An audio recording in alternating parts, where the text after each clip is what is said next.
Exclusive, our group editor security getting us a worrying trend, ladies and gentlemen. Now this is the news. ISIS, SIMI and IM. So SIMI, Students Islamic Movement of India, and Indian Mujahideen, they're all offshoots and they're all products of one and the other, and then they evolved to, the organization, that entity that now stands banned. But they are actually combining ranks with the Islamic State. Are they under one umbrella of terror now? This is the exclusive on the, and we've got this from the ISIS module that was busted in the Pune case. Intel sources are telling CNN News 18 that they are indicating a regrouping under one umbrella. Despite difference in ideologies and approach, they are actually combining ranks. It's an alarming terror link that's now been unearthed. It's a CNN News 18 exclusive breaking here this evening on The Right Stand. Now, the National Investigation Agency has held four accused in this case, one from Mumbai, one from Pune, and two from Thane on the 3rd of July 2023. They are hardcore radicals trained in information technology, cyber ops, explosives, and also improvised explosive devices. Terror suspects guided by a foreign handler from Iraq or Syria. So there is this commonality. The operatives are getting regular foreign funding too.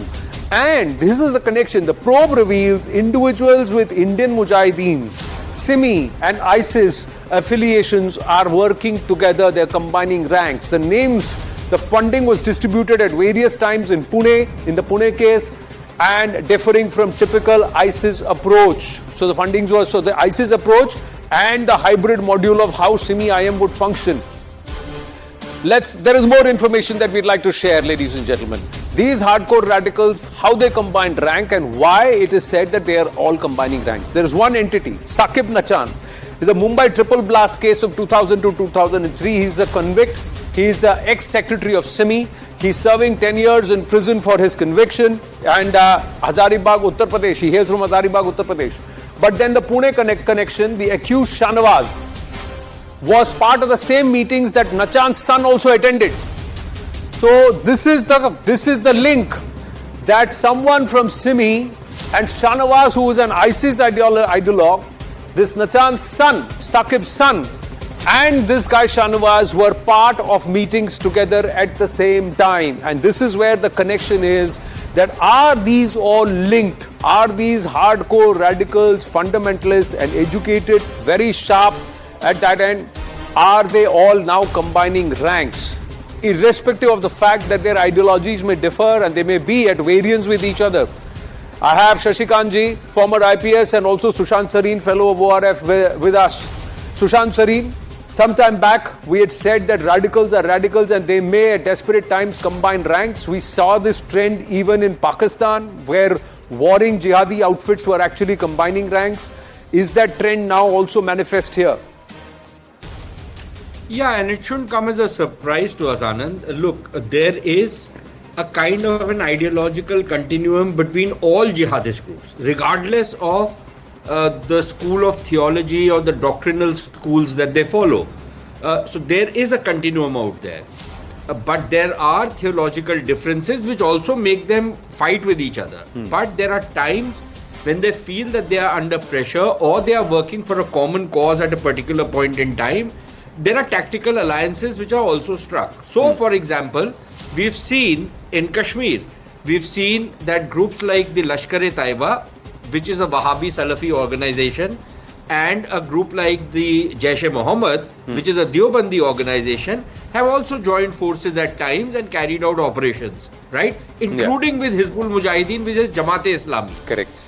In terms of a radical mindset, there's very little to choose between the three of them, right? But in terms of, if you start doing hair splitting, you can find many differences. So if, for example, and in this particular case, there is also a kind of an ideological or a theological continuum, because a lot of these guys come from the Jamaat-e-Islami school of thinking. Okay, so SIMI, for example, traces its roots to the Jamaat-e-Islami, and so if there are these links being drawn between these guys, and many of these people morph into something else, as they grow older, as they grow bigger, they get more experience. there is a kind of a transformation also which takes place. Some of these guys become more ideological, more like trainers. The others are more like foot soldiers. So the investigation, or at least the snatches of the investigation which are coming out, do not surprise me at all. I think it's pretty much along expected lines. But the important thing will be whether the cops can actually draw the links in a way that it becomes actionable evidence which is presentable in a court of law to secure convictions. Now that's where I'm going to ask Shashikant Sunnaji. Simi is banned, Indian Mujahideen is banned, its eventual offshoot, the PFI also stands banned. They all draw their roots from an organization which is not banned in our country. Now please tell us, how much of banning organizations is going to help if these radicals are combining ranks despite the origins being different, them emerging out of different fountainheads? Look, movements, their ideology may be different one way or the other, but basically they are all offshoots of Salafi movement. And despite this theological or ideological differences, which are very, very minute, they always join hands. You'll be surprised to know that I was Googling, I found a list of 60 such Islamic organizations, terror organizations, which are prepared by the CIA. They say that they are all interlinked. Again, talking of India, whether Deobandi or whether it's IM and this and that. Look, what they have been doing is just to beat the police, they changed their name. It was IM, then it became PFI, it became ISIS, and it became, now it is SUFA. All other new names are coming up. So basically the ideology remains the same. And this has been going on in our country since 2000.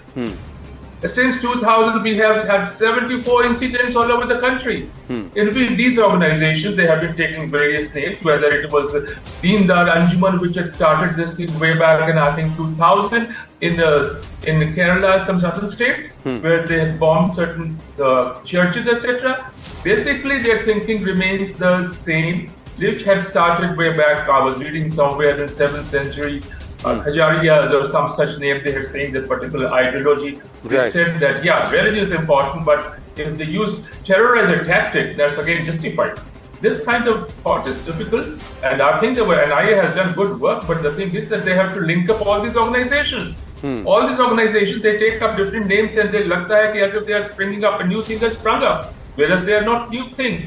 Members are same. It requires a very, very, very, very deep probe. Otherwise, I think that we are in trouble. Like I said, 74 incidents since 2000. Some of them have been arrested, some of them have not been arrested. The chain has to be established. There has to be a proper attack on them to ensure that they all get neutralized. The chain is established, but the question and the worry is, Sushantji, how do you nab this lot?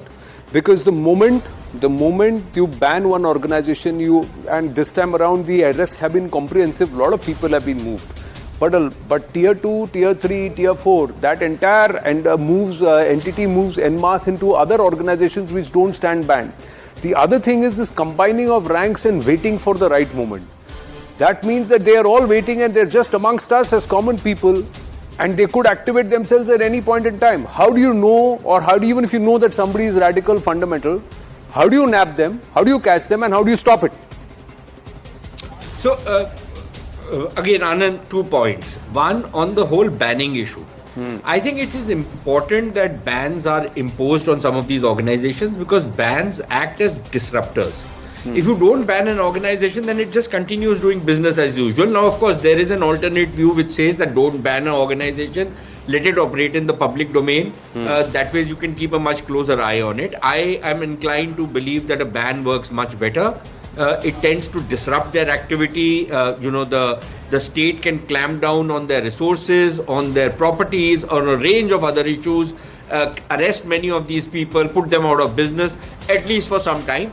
But of course, the remnants will either form a new organization or make a beeline for another organization which is somewhat similar, like ideologically, the jihadist ideology, all of these guys share. There are problems, or there are deep differences. Actually, these are not minor differences. Right. These are differences on the basis of which they go after each other and chop each other's necks off, right?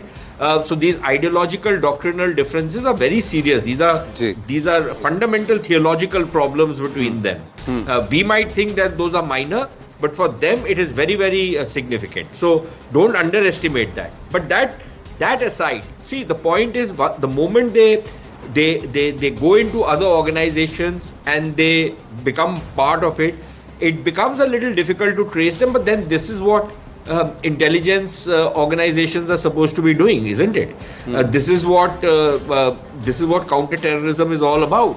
This is what your intelligence bureau and your local level intelligence guys, your local constables, your local police forces are supposed to keep an eye on. How is it that people in a local police station in the remotest corner get to know when somebody is placing a brick on an illegal plot, but don't get to know when somebody is placing a bomb somewhere? I think very often they either turn a blind eye to it, or they ignore some of these things, or in some cases there are gaps in their information network. And if there is a gap somewhere, then I think a lot more investment needs to be made to ensure that timely information and intelligence is available, so that you can keep disrupting the activities of these groups. Shashikant ji, how do see, when they are combining ranks, they are also combining because of abilities and capabilities. They will also morph into individuals. The other problem is, you can catch 5, but what if there are 50? These can easily dissolve in society and then continue to operate quietly and then suddenly manifest. So should we continuously always keep looking over our shoulder? The thing which goes in their favor is anonymity. All these persons are not identified, and it's not easy to identify all of them because they have their connections, like from Hyderabad to Pune to South to this place, Varanasi, everywhere they have. And it's not only this country. If you look at this thing in the broader perspective, these groups are active not only in this country, but they have links with other similar organizations in other parts of the world. So it is a cross connection. This is one thing where intelligence has to come in and work really hard to ensure that this thing gets sort of chopped off.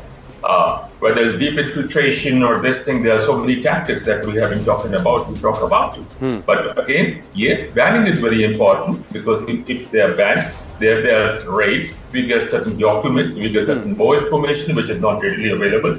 But yes, it's a continuous movement. It has to go. There's identification of this person not only within the country but abroad also. There's so many treaties. I don't know why we are not able to talk to other countries and to get information, exchange of information through Interpol or some way or the other. It has to be there. It's becoming a global phenomena, and they're all linked up. Thank you. No, but the thing is that they are so prepared and they know so well how to subvert the systems. They have also changed their modus operandi from being brazen and brash and complete outlaws to embedding themselves within the system as legal, legitimate citizens who know how to subvert the system, use it to their advantage.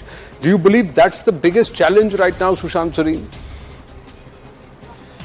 No, that's an enduring challenge. That's not only the biggest challenge, that's an enduring challenge. Look, these guys not only operate in disruptive and subversive activity, they also engage in what you might call the overground activities. The so-called intellectual support which they are given, sometimes by useful idiots, and sometimes by people who are just activists, who will stay within the four corners of the law, but then provide justification, provide rationale, provide advocacy for some of these groups. So that happens. Look, your fundamental question, yes, no way to avoid it. Eternal vigilance is something everybody has to do all the time, number one. Number two, but it's not that dismal a situation. The moment, look, if it's a guy who's just a sleeper cell, who's not really doing anything, probably harbors ill will and all that, one can live with it.